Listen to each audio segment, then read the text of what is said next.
Punjab India च पंजाब का एक बड़ा हिस्सा मौजूद है, बेशक है, पंजाबी सुनने वाले लोग हैं, बड़े लोग हैं। इंडिया में आपने नहीं कभी गया या कोई वहाँ पे?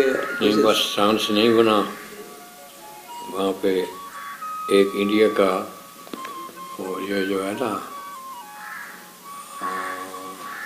क्या नाम, सहारा चैनल जी, इसका मेरे ख्याल है वो जीएम था, उसका नाम था विनोद दोहा। उससे मेरा राब्ता हुआ।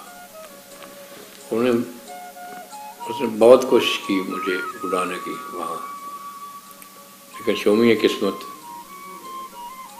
जब तैयारी हुई तो उसके साथ हादसा हो गया। इसलिए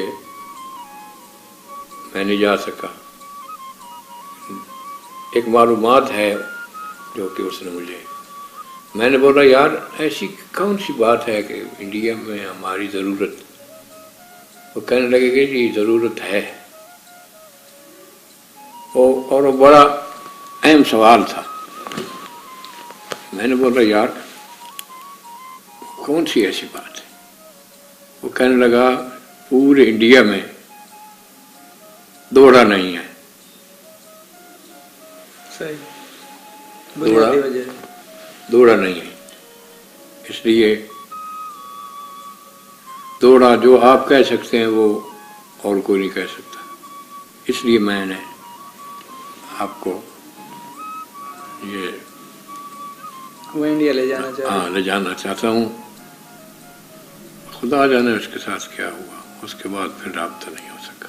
मेरा ख्याल है आपके पास भी वक्त नहीं था बिल्कुल भी, अवाम ने भी आपको नहीं छोड़ा। जी, मेरे टाइम आपको, हाँ बिल्कुल टाइम, बिल्कुल सही बात है। ना मीडिया को टाइम दे सका, पब्लिक में ही रहा। बहुत ज्यादा वक्त पब्लिक में ही आपने गुजारा। हाँ, पब्लिक ने आपको छोड़ा ही नहीं। छोड़ा ही नहीं। सही बात है। काफी प्रोग्राम्स देखने के लिए हमारा YouTube चैनल पंजाब रंग सब्सक्राइब करें।